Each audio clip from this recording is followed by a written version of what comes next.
tudo bem com você? Eu sou o Ivan Lima e é um prazer te receber aqui no canal Fatos Desconhecidos. Ser presidente de um país talvez seja o cargo mais cobiçado entre os políticos. Ao mesmo tempo, é uma posição de muita responsabilidade, até porque é o presidente que define quais rumos o país irá tomar. Mas o que pouca gente comenta é sobre a vida de um ex-presidente. Por exemplo, você saberia me dizer quais regras os ex-presidentes devem seguir? Você sabia que mesmo depois de deixar o cargo de líder de um país, os políticos aqui do Brasil continuam recebendo um salário pago pelo povo? Você sabe quais regalias ele tem? Vem comigo que eu te conto tudo sobre a vida dos ex-presidentes. Existe uma enorme diferença entre ser ex-presidente nos Estados Unidos e ser ex-presidente aqui no Brasil. Enquanto o dos Estados Unidos tem regras severas a serem seguidas, os brasileiros levam uma vida mais tranquila. Só que ambos possuem algo em comum. Eles têm diversas regalias que são pagas pelo povo. Antes de começar a falar sobre essas regras e regalias, eu queria deixar claro que não apresentaremos nenhum viés político, já que o nosso objetivo é simplesmente informar a população sobre como é a vida de um ex-presidente depois de deixar o cargo mais cobiçado do país. Então vamos lá. Para começar, eu irei falar de algumas regras que os ex-presidentes dos Estados Unidos têm que seguir. Você sabia que os políticos, após deixarem a Casa Branca, nunca mais poderão dirigir um carro em uma estrada? E o motivo é bem simples. A proibição se deve ao fato de que os ex-presidentes dos Estados Unidos levam consigo segredos valiosos sobre o país. Como há o fato de que o Serviço Secreto norte-americano cuida da segurança dos ex-presidentes pelo resto de suas vidas, guiar um carro sozinho em uma estrada é uma maneira de se expor ao risco de serem sequestrados ou algo do tipo.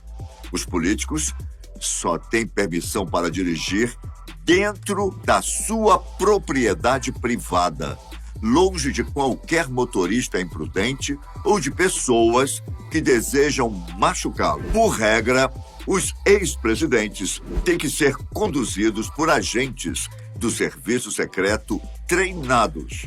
Na verdade, ser ex-presidente nos Estados Unidos significa que você passará o resto de sua vida na presença de algum agente do Serviço Secreto. Os agentes não saem de perto dos ex-presidentes, nem mesmo quando há discussões entre marido e mulher. Eles também estão presentes até durante as férias. Sabe o que é o mais bizarro em tudo isso? Como os agentes podem ser trocados ou fazer rodízios, os ex-presidentes geralmente estão cercados de pessoas estranhas que eles não conhecem.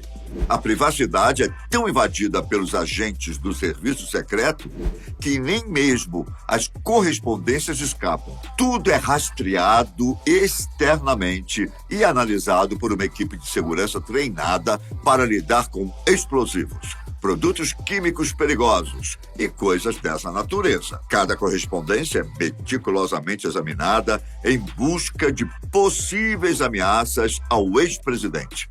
Além disso, os agentes do serviço secreto não são os únicos que ficam de olho na correspondência desses ex-líderes.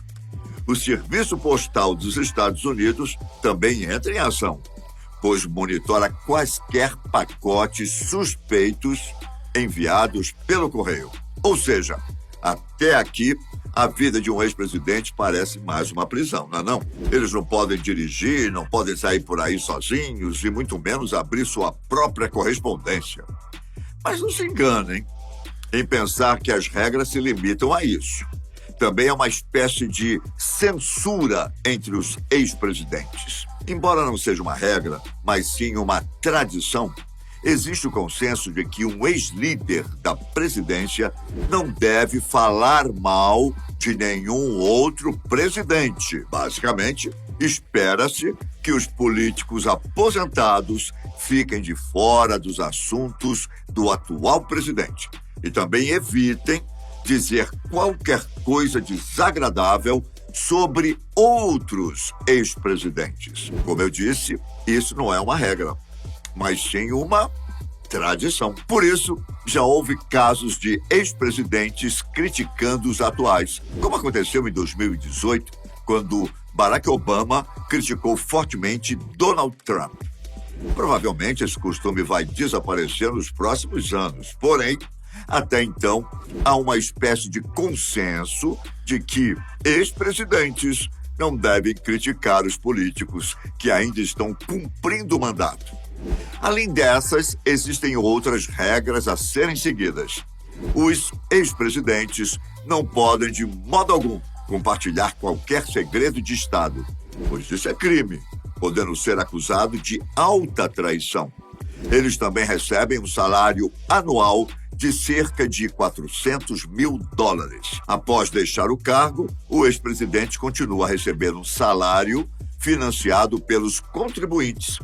O valor pode mudar ao longo do tempo e, geralmente, o salário é igual ao do chefe de um departamento, como o Departamento de Defesa, Estado ou Comércio. E existe uma lei que proíbe o político de ser presidente mais de 2 vezes. Segundo a Constituição dos Estados Unidos, nenhuma pessoa será eleita para o cargo de presidente mais de 2 vezes. E nenhuma pessoa que ocupou tal cargo por mais de 2 anos de um mandato para o qual outra pessoa foi eleita presidente será eleito para o cargo mais de 1 vez. Aqui no Brasil, as regras são bem diferentes. Na verdade, existem muito mais regalias do que regras.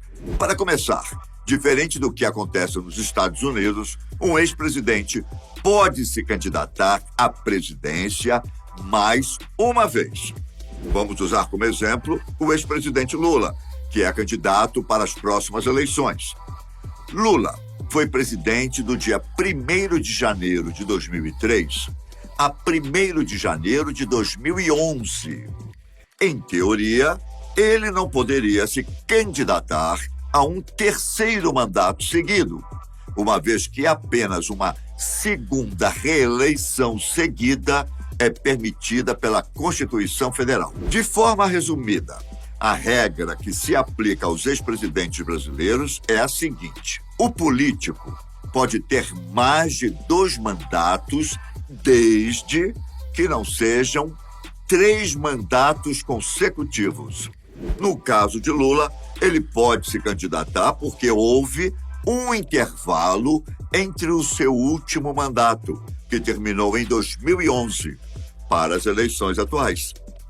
No caso de Jair Bolsonaro, ele pode se candidatar mais 1 vez e, caso vença essas eleições, ele automaticamente fica impedido de se candidatar para presidente nas eleições de 2026. Há também as regras sobre o que um ex-presidente pode levar dos palácios quando termina seu mandato.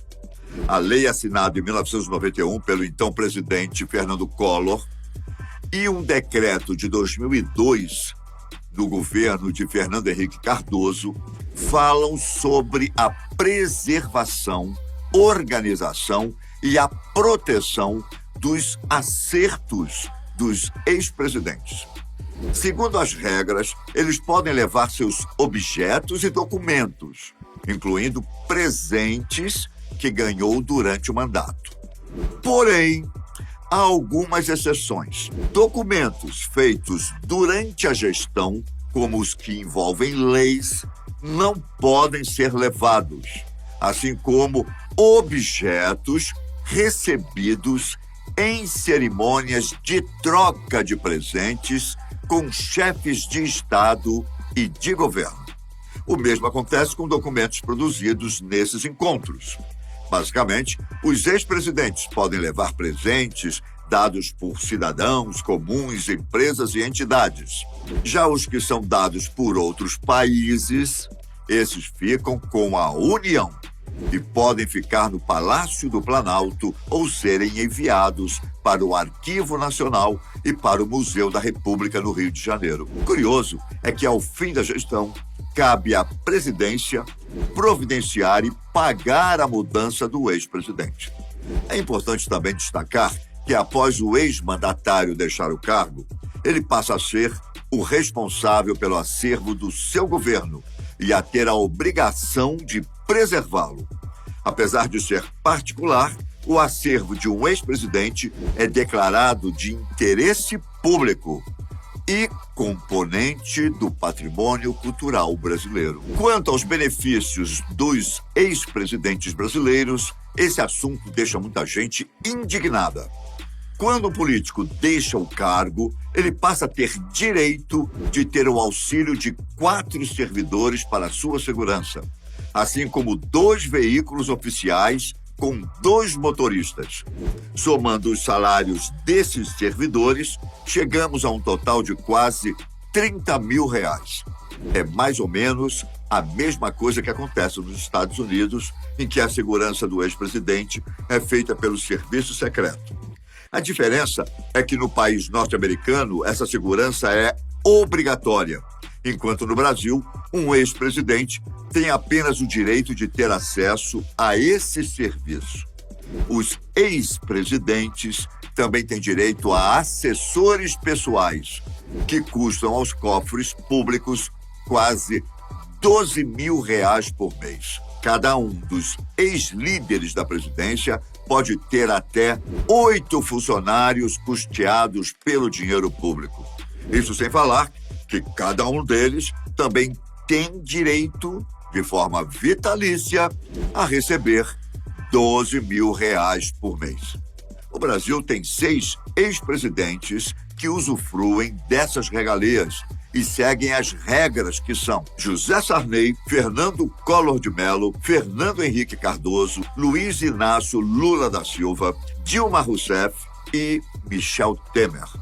Essas foram algumas regras e benefícios que os ex-presidentes têm que seguir. Se tudo isso está certo ou não, cabe a cada um de nós analisar a situação e tirar suas próprias conclusões. Eu fico por aqui, mas nos vemos numa próxima ocasião no canal da Fatos Desconhecidos. Fiquem com Deus. Tchau!